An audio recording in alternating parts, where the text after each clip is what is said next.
नमस्कार, अग्निपथ देख रहे हैं आप और मैं हूं आपके साथ राखी। पश्चिम बंगाल में चुनाव नतीजों के बाद अलग अलग क्षेत्रों में बवाल और हिंसा का दौर लगातार जारी है। चुनाव नतीजों के बाद से ही राजनीतिक टकराव से हालात तनावपूर्ण बने हुए हैं। कई जिलों में राजनीतिक हिंसा, आगजनी, तोड़फोड़ और गोलीबारी की घटनाएं सामने आई हैं। चुनाव परिणाम आने के बाद शुरू हुआ बवाल अब कानून व्यवस्था के लिए बड़ी चुनौती बन गया है। उत्तर 24 परगना, कोलकाता, वीरभूम और आसपास के इलाकों में बीजेपी और तृणमूल कांग्रेस समर्थकों के बीच झड़पें हुई हैं। कई जगह पार्टी कार्यालयों में तोड़फोड़ और वाहनों को आग के हवाले किए जाने की खबरें हैं। हिंसा में कई लोगों की मौत और दर्जनों घायल होने की जानकारी भी सामने आई है। लेकिन सबसे ज्यादा चर्चा बीजेपी नेता शुभेंदु अधिकारी के करीबी सहयोगी चंद्रनाथ रथ की हत्या को लेकर हो रही है। हमलावरों ने कथित तौर पर उनकी गाड़ी पर फायरिंग की, जिसके बाद राज्य की राजनीति और गर्मा गई है। मामले की जांच के लिए विशेष जांच दल गठित किया गया है। चुनाव आयोग ने भी हालात पर सख्त रुख अपनाया है। आयोग ने पश्चिम बंगाल के मुख्य सचिव, डीजीपी और केंद्रीय बलों को पोस्ट पोल हिंसा पर जीरो टॉलरेंस नीति अपनाने के निर्देश दिए हैं। हिंसा में शामिल लोगों की तत्काल गिरफ्तारी के आदेश दिए गए हैं। बीजेपी ने तृणमूल कांग्रेस पर राजनीतिक बदले की भावना से हिंसा कराने का आरोप लगाया है। वहीं टीएमसी ने इन आरोपों को खारिज किया है। बीजेपी ने आरोप लगाया कि जब भी टीएमसी को चुनावों में झटका लगता है तो बीजेपी के कार्यकर्ताओं और नेताओं को निशाना बनाया जाता है। शुभेंदु अधिकारी जी के पीए की हत्या पिछले 15 सालों में टीएमसी द्वारा बनाए गए महाजंगल राज का सीधा नतीजा है। तो वहीं टीएमसी ने चंद्रनाथ रथ की हत्या को दुखद बताया और घटना की निंदा की। उन्होंने घटना के दोषियों के खिलाफ सख्त से सख्त कार्रवाई की मांग करते हुए कहा कि मामले में सीबीआई जांच होनी चाहिए और पूरे मामले की जांच सीबीआई से बिल्कुल कराई जा सकती है। देखिए, सबके अपने अपने मत, अपने अपने दावे हैं, लेकिन वाकई में बहुत दुखद ये घटना है। और एक सवाल बिल्कुल खड़ा होता है कि जिस जंगल राज की या गुंडा राज की बात की जा रही है, क्या वो वाकई कहा जा सकता है बंगाल के लिए? और कानून व्यवस्था पर जो एक बड़ा सवाल होगा, उसको कैसे आगे ठीक किया जाएगा, ये भी एक सवाल है। तो चर्चा इसी पर हम करेंगे, लेकिन तमाम मेहमान जुड़े हैं। उससे पहले कुछ प्रतिक्रिया भी हैं, वो आपको सुनाते हैं। वो मर्डर करने के लिए एक ही वजह है, वो बीजेपी का शुभेंदु अधिकारी का एग्जीक्यूटिव असिस्टेंट है। और शुभेंदु ने हाल ही जो चुनाव हुआ, नतीजा आया, भवानीपुर में ममता बनर्जी को हराया, यही कारण हो सकता है। इसका कोई बात नहीं है। मैं उनका परिवार का साथ दूंगा और परिवार का जो डिमांड है, तुरंत इसको जो किया है उनको हिरासत में लेकर चार्जशीट करके कन्विक्शन दिलाना, एक प्रक्रिया में भी मेरा जो जिम्मेदारी है मैं निभाने का काम करूंगा।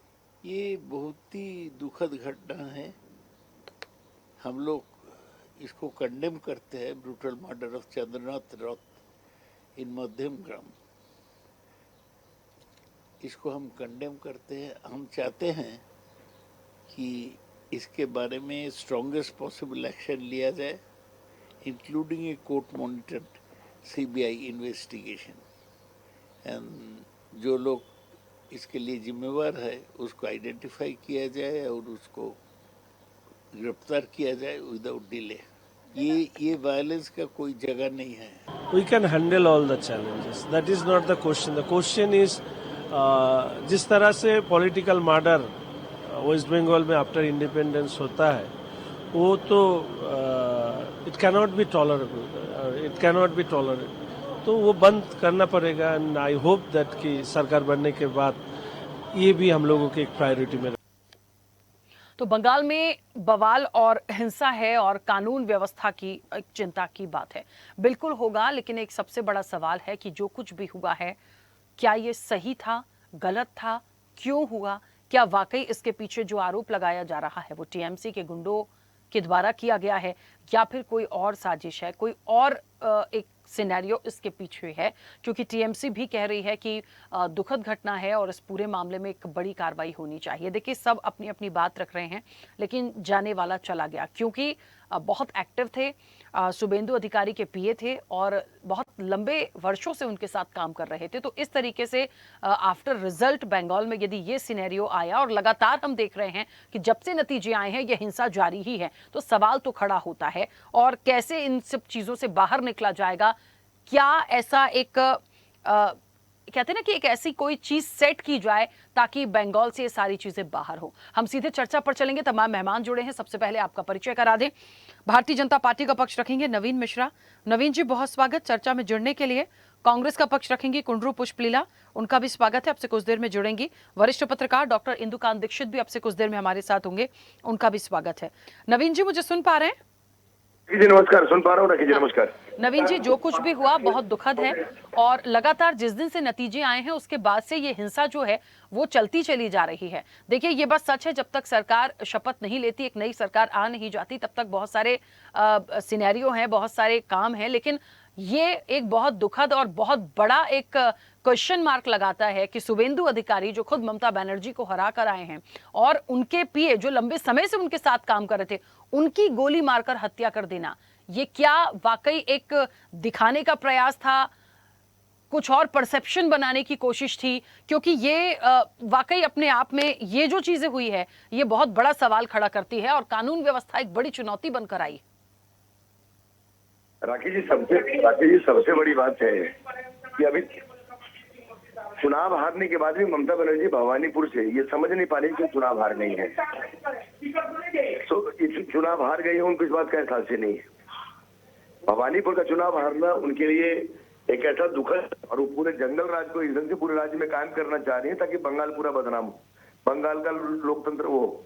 लेकिन उनको मालूम नहीं है कि 207 सीट लेके भारतीय जनता पार्टी 9 तारीख को सरकार बनाने जा रही है। हम इस राज्य में किसी एक भी अपराधी को, चाहे वो कितना भी ताकतवर हो, चाहे ममता बनर्जी के घर में पल रहे हो या अभिषेक बनर्जी के गोद में पल रहे हो, इन तमाम लोगों को हम ऐसी सबक सिखाएंगे कि हिंदुस्तान भी देखेंगे कि जंगल राज किस ढंग से खात्मा पश्चिम बंगाल में हो रहा है। सबसे बड़ी बात, पॉलिटिकल लोग हैं, ममता बनर्जी पॉलिटिकल, शुभेंदु अधिकारी पॉलिटिकल, हम लोग राजनीतिक दल से जुड़े, हम लोगों पे हमला होता है, कोई षड्यंत्र होता है। लेकिन साथ ये बंगाल की हिस्ट्री में पहली बार हुआ है कि बैक ऑफिस में जो लोग काम करने वाले लोग हैं, चाहे वो एपीएस हो या पीएस हो या पीए हैं या उनके स्टूडेंट का काम देख रहे थे, एक सज्जन व्यक्ति, एयरफोर्स से रिटायर लोग थे, आज उनके साथ इस ढंग से एक षड्यंत्र करके हत्या करना, इतना बड़ा, ये बहुत बड़ा जुर्म है। पूरी बंगाल की जनता देख रही है, बंगाल की जनता बहुत बड़ी आक्रोश में है। ऐसा ना हो जाए कि तृणमूल कांग्रेस के लोगों पर आम लोग हमला कर दें और इसका खामियाजा पूरी तृणमूल कांग्रेस के जो बचे हुए लोग कुछ हैं उनको भुगतना पड़े। फिर भी डीजी साहब से बात हुई, हम लोग पोस्टमार्टम के वहां से डीजी साहब से बात हुई है, प्रशासन ने एसआईटी गठन किया है, सीआईडी आईबी सारे लोग उसमें शामिल हैं और उसमें काफी कुछ ये देखा गया है कि कुछ सुराग मिला है। अब सुराग इसमें कुछ मिला है, निश्चित तौर पर कड़ी कार्रवाई होगी। बहुत जल्दी जो भी षड्यंत्र में लोग हैं ये सारे अरेस्ट कर लिए जाएंगे, कड़ी से कड़ी सजा मिलेगी और उनके आत्मा की शांति के लिए पूरा बंगाल के बहुत बड़ा संख्या जो है वो चंद्राला के आत्मा की शांति के लिए लोग प्रार्थना कर रहे हैं। निश्चित तौर पे उनके परिवार और उनके बच्चों, इन सब लोगों की एक मांग है कि जो भी कालपीट है उस कालपीट को कड़ी से कड़ी सजा मिले। और निश्चित तौर पर आश्वस्त आपको दिलाता हूं कि आने वाली सरकार के अंदर में जो सोसाइटी गठन हुई है, न्याय पूरी ईमानदारी के साथ होगी, पूरी लोकतंत्र को बचाने का प्रयास होगा, जंगल राज का खात्मा होगा। और ममता बनर्जी और अभिषेक बनर्जी जो षड्यंत्र कर, अभी 1 घंटे पहले भी उधर नारायणपुर में कार्यकर्ता हमारा मारा गया है, नारायणपुर 24 परगना साउथ है, वहां पे एक बहुत बड़ा बम ब्लास्ट हुआ है। कल रात में भी नॉर्थ 24 परगना के एक इलाका है, उस इलाके के अंदर में कल एक कार्यकर्ता की गोली लगी जो भी हॉस्पिटल में अभी जीवन के लिए अपने डॉक्टर लगे हुए हैं जीवन प्रणाली बचाने के लिए। तो ये बंगाल के हर इलाके में ये प्रयास कर रही है। सबसे बड़ी बात है कितनी पदलोलुपता शिकार, मेरी अपनी 27 साल के राजनीतिक कैरियर में मैंने इतना निर्लज, बेशर्म और इतनी पतित राजनीतिक महिला मैंने नहीं देखा है। ये जो अपनी पूरी सीट गंवा गई, जिस सीट पे एमएलए थी उस सीट वहां की जनता ने उनको नकार दिया और उनको इस्तीफा नहीं देना है। आज उनका अंतिम दिन है। निश्चित तौर पे ये पूरा प्रयास है कि गवर्नर साहब उनको बर्खास्त करेंगे और 9 तारीख के शपथ के बाद तमाम लोगों का किस ढंग से प्रशासनिक इलाज होता है कानूनी व्यवस्था में, वो इलाज प्रारंभ हो जाएगी। ठीक है, नवीन जी वापस आऊंगी। कुंडरू पुष्पलीला मैम, मुझे सुन पा रही हैं? मैम अनम्यूट करिएगा। मैम, जो कुछ भी बंगाल में हुआ, देखिए नतीजों से इतर आज बात इस चीज की है कि जिस दिन से नतीजे आए हैं लगातार हिंसा, बवाल, चीजें सामने आ रही हैं और ये जो अभी एक बड़ा घटनाक्रम हुआ, जो शुवेंदु अधिकारी जो खुद ममता बनर्जी को हराकर आगे आए हैं और उनके जो पीए जो लंबे समय से उनके साथ काम कर रहे थे, उनकी गोली मारकर हत्या कर देना। देखिए, जो भी दोषी है उसे सजा मिले, कानून व्यवस्था की बात हो रही है, लेकिन ये बहुत बड़ा एक सवाल है कि क्या अब ये भी देखना पड़ेगा और उनकी गलती क्या थी जिसकी हत्या की गई। आप सिर्फ अपनी धौंस या गुंडागर्दी या अपना एक ये बताने की कोशिश कर रहे थे कि हम हैं। जिसने भी किया है उनकी क्या गलती थी, ये सब सवाल खड़ा करते हैं। क्योंकि क्या है, राजनीति से इतर हमें उनके बारे में सोचना चाहिए जो इतने लंबे समय से काम कर रहे थे, जिनका अपना एक परिवार है। तो ये बहुत गलत तस्वीरें सामने आई हैं। आप इसे कैसे देखती हैं मैम? इसको देखने के बाद मुझे बुरा लगा कि कौन करा वो इलेक्शन में जो कंटेस्ट करा उसकी जो दुश्मनी। अगर हार जीत कॉमन है, जीतना तो हारना हो पॉलिटिकल में सब कॉमन है। तो अगर ये संगठन के ऊपर एक का जान जाना, उसका परिवार का नष्ट होना, आगे भी कुछ उम्मीद कर सकते हैं, कुछ भी हो सकता है। बंगाल में आज तक ऐसे नहीं हुआ था, पहली बार ज्यादा हो रहा है तो हो रहा था, मगर आज जरा सीरियसली इसको और भी थोड़ा सा स्ट्रांगली देखना पड़ रहा है कि जनता अभी असुविधा फील हो रहा है कि इलेक्शन ऐसा नहीं है कि डेमोक्रेसी को बचाने वाला हो। कल के दिन इलेक्शन को रेस्पेक्ट करना है, जो जीतने वाला को तो उनका ही रेस्पेक्ट करना पड़ेगा, चाहे हम लोग अपोजिशन हो जो भी हो। पब्लिक का जो वोटिंग का रेस्पेक्ट करेंगे अपन, मगर ये मारम मारी करना, ये जो है ना जैसा राक्षस राजस ऐसा करना, वो इंसान का जान लेना और वोट का इतना इलेक्शन का जैसा बोलते हैं ना हिंसा राज्य बन गया। तो इसमें मैं कुछ पर्सनली मेरे एक औरत होते हैं उसका परिवार के बारे में मुझे तो दुख हो रहा है कि ऐसा नहीं होना चाहिए था। मैं उसके लिए बहुत संग बोलती हूँ कि बाधा हो रहा है, हमको तो सैड फील कर रही हूँ। और जो है ना अभी जो बीजेपी का भी थोड़ा सा, अभी देखो 9th तक प्रॉमिस करने का वो सर मेरी है माँ। अभी उनका ऑफिस में, ममता जी का ऑफिस में अटैक करना, जबरदस्ती ऑफिस को जला देना, वो क्या उनका पार्टी का अंदर जाके, पार्टी का ऑफिस में जाके उनको जबरदस्ती वो कार्यकर्ता लोग खींचना और उसके ऊपर हमला करना। जो भी इंसान जो सेल्फ प्रोटेक्शन के लिए थोड़ा सा हो जाता है, वहां पर भी गर्म माहौल बन जाता है ऑटोमेटिकली। तो ये सिचुएशन नहीं करना चाहिए। हाँ, अगर सिस्टम करी चला, कौन करा, इसके पीछे कौन है, चाहे ममता जी दीदी है, नहीं तो उनको बदनाम करने के लिए कोई और भी कर रहा होगा, नहीं तो ये भी बड़ा साजिश होगा कि और आगे नहीं जाने का किसी करने का भी साजिश भी होंगे। मगर एक तो कर रहा है, अभी लगातार ऐसे ही होगा तो अनकंट्रोल हो गया। कल के दिन जो डेमोक्रेसी का सिस्टम जाके ये लोगों का प्रॉब्लम फेस करने का देख देख के अपन राष्ट्रपति का रूल भी लगा सकते हैं। ऐसा जो अनकंट्रोल हो जाएगा तो इलेक्शन का रेस्पेक्ट भी चले जाएगा। तो प्रेसिडेंट रूल लागू करना पड़ता है ऐसा। वो अगर लागू करने वाला कौन है, बीजेपी वाला है। अभी ये भी जो है ना बीच में कौन परेशान होता है, पब्लिक परेशान होता है। जो इलेक्शन हो गया शांति से हो गया, बाद में जो संगठन हो रहा है जो है ना वोटिंग सेरेमनी से पहले 9th के पहले हो रहा है, अभी ये संगठन का कौन जिम्मेदारी करेगा? अब सेंट्रल गवर्नमेंट ही करेगा।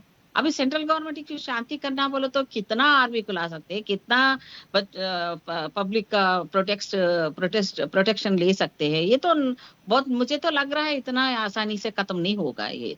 तो हम तो डिमांड, मैं तो मेरा पर्सनल फील हो रहा है इसको कंट्रोल करना मुश्किल है, बहुत सारा बड़ा होने वाला है। और 9th तक भी कुछ भी हो सकता है वहां पर सिचुएशन, क्योंकि लगातार पावर का ऐसा माहौल है। अगर वो ममता जी भी अच्छी है उन्होंने बुरा है नहीं बोल सकते अपन, कोई भी हो इलेक्शन में एक पावर देखने के बाद पावर जब छूट जाती है ना ऑटोमेटिकली गुस्सा आ जाता है। मगर डेमोक्रेसी का सिस्टम ये नहीं है, जो मानना पड़ता है, जो जीतना को मानना पड़ता है और हारना भी मानना पड़ता है, यही सिस्टम है, इसको रेस्पेक्ट करना चाहिए पब्लिक का। तो अभी ये सिस्टम में बीजेपी वाला भी करा है होगा, कौन कराया होगा, उधर बंगाल का नाम खराब हो रहा है पूरा। अगर इलेक्शन आए तो हर जगह यही माहौल होगा। तो एक डराव अंश जो बोलते हैं ना, डराव चीज सबके मन में आ रहा है। अभी देखो अभी तमिलनाडु में सिचुएशन देखो, गवर्नर का लेके उनका फुल मेजॉरिटी होके भी गवर्नर इनकी पार्टी वाला, सेंट्रल पार्टी वाला है, तो गवर्नर इनको बुलाने में बहुत लेट कर रहा है। कल के दिन उनको भी खरीदने में अमित शाह जुड़े है, कहते मुझे इंटरनली मिल रहा है। उनका जैसा लोग है ना कांग्रेस वाला नहीं मिलना चाहिए। तो अगर गवर्नमेंट को ऐसा पीछे दरवाजे से गवर्नमेंट को बनाना, इनकी चाल है, पूरा अमित शाह का चाल है। ठीक पूरा है मैम। देश में ऐसे ही जीतने वालों को ले लेना। अभी वहां पर भी अनकंट्रोल होने का व्यवस्था जा रहा है।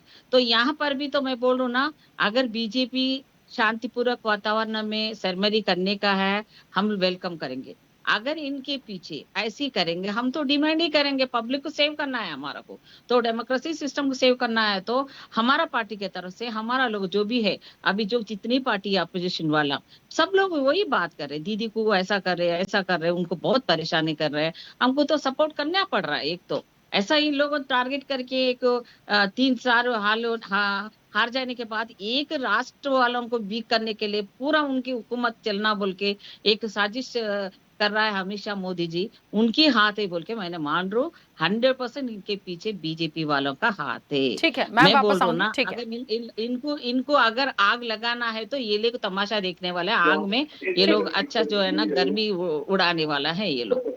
ठीक है मैम, रुकिएगा। इंदुकांत जी मुझे सुन पा रहे हैं? जी राखी जी, सुन पा रहा हूँ। नमस्कार। नमस्ते इंदुकांत जी। देखिए, जब से बंगाल के नतीजे आए हैं उसके बाद से हिंसाएं, कभी भारतीय जनता पार्टी के किसी कार्यकर्ता को गोली मार दी जाती है, शुभेंदु अधिकारी के जो पीए हैं उनकी गोली मारकर हत्या ही कर दी गई, आरोप प्रत्यारोप हैं। कोई कहता है बीजेपी का हाथ हो सकता है, कोई कह रहा है टीएमसी की गुंडागर्दी है। और लगातार जो सिनेरियो है, जब तक 9 तारीख तक शपथ नहीं हो जाती, नई सरकार शपथ नहीं ले लेती, तब तक का सिनेरियो बहुत कुछ अलग है। और ये जो तस्वीरें आई हैं, क्या कहेंगे, कैसे रुकेगा, कितनी बड़ी चुनौती है, क्या इन सब चीजों से बाहर निकल पाएंगे? राखी जी, हमारे जितने को पैनलिस्ट उनको भी नमस्कार। देखिए, बड़ी बात क्या है कि जो इस तरह की हिंसा बंगाल के चरित्र में आ गई है, ऐसा लगता है कि जब भी वहां चुनाव होता है, चुनाव की प्रक्रिया होती है या चुनाव के परिणाम होते हैं, आप साल दर साल देखते हैं, केवल इस साल की बात नहीं है, आप इसके पहले के भी उठाकर देख लीजिए। 2021 में, 2016 में, 2011 में, जब भी इलेक्शंस होते हैं तो वायलेंस होता है। आपको याद होगा राखी जी कि इलेक्शन रिलेटेड वायलेंस के लिए इस देश में सबसे अधिक बदनामी रही है 2-3 राज्यों की, मुख्य रूप से राजनीतिक तौर पे बिहार की, और अदरवाइज जो बॉर्डर स्टेट्स हैं, खासतौर से जम्मू कश्मीर, इस तरह के स्टेट्स में जहां पे आतंकवादियों के कारण होता था। जबकि बिहार में कास्ट लाइन पे वोटिंग और बूथ कैप्चरिंग, इन सब चीजों को लेकर वायलेंस हुआ करता था। लेकिन पिछले 15-20 साल में ये चीजें जम्मू कश्मीर और बिहार तक में लगभग खत्म हो गई, जीरो हो गई। लेकिन बंगाल में, पश्चिम बंगाल में जिस तरह की चीजें देखी जा रही हैं, और पिछले 15-20 साल में विशेष करके, ये दर्शाता है कि वहां लॉ एंड ऑर्डर किस तरह से ध्वस्त हुआ है। और इसके लिए अगर कोई एक पार्टी को जिम्मेदार माना जाएगा तो वो टीएमसी है। क्योंकि ये कल्चर आज एक दिन की बात नहीं है, 2 दिन की बात नहीं है, ये संस्कृति की बात है। ये संस्कृति कब डेवलप हुई, क्यों डेवलप हुई, किसने डेवलप की? आखिरकार कांग्रेस भी पश्चिम बंगाल में शासन में रही 2-3 दशक तक। उसके बाद लेफ्ट पार्टीज भी थी, उस समय भी वायलेंस होता था। लेकिन इस तरह से खुल्लम खुल्ला वायलेंस कि अपने अपोनेंट्स को मार देना, उनके घरों पे हमला करना, महिलाओं से बलात्कार करना, जिनको संशय हो कि इन्होंने वोट नहीं दिया हमारी पार्टी को, ये उसी का परिणाम है। और ये मान लीजिए कि जिस तरह का प्रधानमंत्री ने स्वयं वादा किया है, और भारतीय जनता पार्टी के लोगों ने कई चीजें, वहां के शुभेंदु ने भी और लोगों ने भी कहा है, अपने कार्यकर्ताओं को भी अपील की है कि किसी भी तरह के वायलेंस में, अति उत्साह में, जैसा कुंदरू मैडम कह रही थी, कि कभी भी शामिल होना गलत है। और अगर भाजपा के कार्यकर्ता होंगे तो उन पर भी कार्रवाई होगी। लेकिन अब ये देखिए, कॉमन सी बात है कि शुभेंदु की अगर पीए की हत्या की जाती है, इस निर्ममता से ये घटना होती है, तो निश्चित तौर पर ये तो तय है ना कि ये बीजेपी वालों ने नहीं करवाया होगा। लेकिन ये जो वहां के राजनीति में ये खूनी चरित्र आया है, इस तरह के उठापटक में लोगों की निर्ममता से हत्या की जा रही है, बम चलते हैं, गोली चलते हैं, ये संस्कृति डेवलप हुई पश्चिम बंगाल में आज 21वीं सदी में। ये कितना निंदनीय है, इसकी जितनी निंदा की जाए कम है। आप देखिए, पश्चिम बंगाल के चुनाव को लेकर, परिणाम को लेकर अमेरिकन प्रेसिडेंट ट्रंप तक का बयान आया, उन्होंने बधाई दी बीजेपी को और मोदी को। आप इससे खाली इतना अंदाजा लगाइए कि पूरी दुनिया की नजर है एक राज्य के चुनाव पर, उस राज्य में इस तरह का वायलेंस होता है तो निश्चित तौर पर यह भी उनकी निगाह में होगा। तो क्या संदेश जाता है बांग्ला संस्कृति और पश्चिम बंगाल के लोगों के बारे में, इसको देख करके नई सरकार को और केंद्र सरकार की पैरामिलिट्री फोर्सेस को भी और इलेक्शन कमीशन को भी सख्त से सख्त कदम उठाने की आवश्यकता है। जी। बिल्कुल ठीक है नवीन जी, बहुत जल्दी से, क्योंकि सरकार अब आपकी बनेगी, 9 तारीख को शपथ ग्रहण होना है और ये 2 दिन बहुत महत्वपूर्ण होंगे। देखिए ममता बनर्जी का इस्तीफा हो नहीं हो, बर्खास्त हो जाएं, लेकिन 2 दिन का वक्त है और लगभग जैसा कुंडू पुष्पलीला मैम भी बोल रही थी, और सर ये लगता भी है ये 2 दिन बहुत क्रूशियल होंगे, क्योंकि जिस तरह से तस्वीरें सामने आ रही हैं ये बहुत अच्छा संकेत नहीं देती हैं। तो हर तरीके से बहुत अलर्ट होके जितनी ज्यादा अच्छी तरीके से चीजों को निकाल सकते हैं बहुत जरूरी होगा। राकेश जी, ममता बनर्जी का इस्तीफा नहीं देना, चार का रिजल्ट आने के बाद 5, 6, 7, 8, 9 4 दिन जो उन्होंने टाइम लिया है, ममता बनर्जी पूरी प्लान के साथ इस्तीफा नहीं देना और पूरे बंगाल को डिस्टर्ब करना, भारतीय जनता पार्टी के कार्यकर्ताओं के, आम मतदाताओं के ऊपर हमला चलवाना, और खास कुछ विशेष वर्ग के, बंगाल के कुछ विशेष वर्ग के जो गुंडा वाहिनी थी जो ममता बनर्जी और अभिषेक बनर्जी के द्वारा पाले गए थे इस 15 साल में, जो सांप्रदायिकता की चपेट में सनातनी हिंदुओं के ऊपर बार बार हमला कर रहे थे, बलात्कार कर रहे थे, माँ बहन बेटियों सबके बलात्कार के बाद हत्या की सिलसिला जो चला रहे थे 15 साल से, उस पर इनको रोक लगाम लग गया है। ममता बनर्जी, अभिषेक बनर्जी, इनके कुछ लोगों ने मीटिंग करके दिन पहले ही ममता बनर्जी जैसे ही परसों बोली कि मैं रोड पे रहूंगी, तभी हम लोग समझ गए कि वो कुछ बड़ा इंजाम करने वाली है। हमको तो शंका है कि आज और कल तृणमूल के कार्यकर्ता से तृणमूल की हत्या करवाएगी और उसके बॉडी लेकर के हाजरा में या कालीघाट में या धर्मतल्ला में या सेंट्रल एवेन्यू में कहीं भी ममता बनर्जी बैठ जाएगी। लेकिन इनकी असलियत पोल पूरी बंगाल के जनता के सामने तो खुल ही गया है, प्रशासन भी अब इनसे विमुख हो गई है। बहुत कड़ी कार्रवाई होगी, इतनी कड़ी कार्रवाई होगी जो कभी भी पिछले पूर्व में हिंदुस्तान के राजनीति में किसी पूर्व मुख्यमंत्री के ऊपर नहीं देखा गया है। क्योंकि ममता बनर्जी जो है एक आतंकवादी कैरेक्टर की महिला है, एक आतंकवादी सोच है उनकी, सांप्रदायिकता उनके खून में घुसा हुआ है। बदलोलता की शिकार होने के बाद पूरी बंगाल को अपनी जागीर और अपनी मानसिकता उनकी ऐसी हो गई है कि वो यही नहीं पचा पा रही है कि वो पूर्व मुख्यमंत्री हो चुकी है, एक्स MLA हो चुकी है। और बंगाल के हार से ज्यादा उनको भवानीपुर के उनके घर के अंदर जो हम लोगों ने हराया है, अब पहले से ही बोल रहे थे, हम लोग 4-5 लोग की टीम थी, शुभेंदु अधिकारी जी थे, इलेक्शन एजेंट थे, मैं था, चंद्रदा बैग से हमारे क्योंकि उनके ऑफिशियल स्टाफ थे तो वो काम देख रहे थे, हमारे मंडल परिषद 8-10 लोग की एक टीम थी और हम लोगों ने बड़ी सुचारू ढंग से तृणमूल के नैतिक चरित्र को आम जनता के सामने रखा है। ममता बनर्जी का वास्तविक चेहरा को एक लोग में, चाहे वो रिक्शा चलाने वाले, पान बेचने वाले, चाय बेचने वाले, हिंदी भाषी, बंगला भाषी, उर्दू भाषी, शायद मारवाड़ी, गुजराती, सिंधी, पंजाबी, सबके बीच में ममता बनर्जी के चरित्र को हम लोगों ने उजागर कर दिया है। यही परिणाम है कि वो इतने पूरे ढंग से चुनाव हारी है और हारने के बाद वो अब बीजेपी के लोगों की हत्या करवा रही है। आश्चर्य तो जब करिएगा राखी जी कि 6 बजे तक रिजल्ट निकलता है, 7 बजे तृणमूल की गुंडा वाहिनी तृणमूल कांग्रेस के ऑफिस से ममता बनर्जी के फोटो को फेंक देते हैं, अभिषेक बनर्जी के फोटो को फेंक देते हैं, इनके सुब्रत बख्शी के फोटो को फेंक देते हैं और करने के बाद वो लाल रंग का गुलाल लगा के अपने माथे पे बीजेपी का झंडा पकड़ के और खुद ही एरिया के अंदर घूमने लगते हैं। कब बीजेपी किसने ज्वाइन करवाया? ये इतनी बड़ी गुंडा वाहिनी है, लेकिन हम सबको सजा देंगे। हम सारे वीडियो रिकॉर्डिंग देख रहे हैं बंगाल का, तृणमूल का कोई भी कार्यकर्ता बीजेपी के भेष में अगर आम किसी भी जनता को लूटने का काम और जितनी दुकान को दिक्कत कर रहे हैं, हॉकरों को परेशान कर रहे हैं, गाड़ी का कांच तोड़ रहे हैं, हत्या की राजनीति कर रहे हैं, इन तृणमूल वालों को प्रशासन बख्शने वाले नहीं है। ठीक है नवीन जी, अलर्ट है, एक बात बहुत साफ है नवीन जी, देखिए जैसा कि आप बता भी रहे हैं और जैसा कि जो तस्वीरें समझ में भी आ रही हैं, देखिए ये बहुत साफ है। यदि शुभेंदु अधिकारी के पीए की हत्या हुई है तो बिल्कुल कहा जा सकता है कि इसके पीछे टीएमसी का हाथ है, या हो सकता है बीजेपी खुद ऐसी चीजों को करवा रही है। जैसे आपने कहा कि जिस दिन इलेक्शन हारे उस दिन टीएमसी के सारे जो गुंडा गर्दी करने वाले जो लोग हैं उन्होंने खुद ही सारी चीजों को हटाया, पोस्टर बैनर हटाए और भारतीय जनता पार्टी का झंडा थामा। तो एक परसेप्शन बनाने का प्रयास और कोशिश हो सकती है, लेकिन इन कोशिशों से इतर सबसे बड़ा टास्क है कि जो भी इस तरह की चीजें कर रहा है या गलत कर रहा है उनको सबसे पहले कड़ी से कड़ी सजा मिले। अभी 2 दिन का समय क्योंकि बचा है, पूरी प्रॉपर मॉनिटरिंग के साथ, अलर्ट होने के साथ साथ ये भी बहुत जरूरी है, क्योंकि और ना जाने किस तरह की तस्वीरें देखने को मिलेंगी। अभी कहीं कोई कुछ नहीं बोल पा रहा है। तो मैं बस इतना ही कहूंगी, क्योंकि बहुत दुखद था, क्योंकि देखिए जिसने काम किया, जो चला गया, जिस परिवार का गया, उसके बारे में हम सोचें, उसकी तो कोई गलती नहीं थी। ये तो इलेक्शन था, असेंबली, मुझे लगता है पक्ष विपक्ष होते हैं, जीत हार होती है, लेकिन किसी की हत्या कर देना ये तो एक बहुत बड़ा सवाल है। और मुझे लगता है इन चीजों से इतर ये 2 दिन के लिए बहुत अलर्ट जैसा है। इन सब चीजों पे बहुत गंभीरता से आगे चिंतन मनन की जरूरत है। खैर ठीक है, समय भी हो गया। आप सभी मेहमानों का बहुत शुक्रिया इस चर्चा में जुड़ने के लिए। तो देखिए बंगाल में हिंसा कोई नई बात नहीं है, एक आम बात जैसी है। जब जब इलेक्शन हुए हैं तस्वीरें ऐसी आई हैं, लेकिन इस बार जो इलेक्शन हुआ और सरकार बदली और भारतीय जनता पार्टी की सरकार जिस तरीके से बनी है, 9 तारीख को शपथ होगी और शपथ से पहले ममता बनर्जी जिनसे हार कर आई हैं उनके पीए की हत्या कर दी जाती है। मतलब आप समझिए कि 2 दिन का वक्त है, इस्तीफा देने को वो तैयार नहीं है। स्थिति कितनी ज्यादा तनावपूर्ण होंगी और हो सकती हैं, ये वाकई एक बड़ा सवाल है। और कानून व्यवस्था की तो चिंता है, जिसे बाहर निकालना और जिसे ठीक करना ये सरकार की जिम्मेदारी होगी 9 तारीख के शपथ ग्रहण के बाद। चर्चा में इतना ही। बने रहिए स्वदेश न्यूज के साथ। सबसे पहले देश। ऐसे ही वीडियोस के लिए लाइक करें, शेयर करें, फॉलो करें। YouTube पर जाकर सब्सक्राइब कर बेल आइकन दबाना ना भूलें और ताजा अपडेट्स के लिए swedeshlive.com पर जरूर जाएं।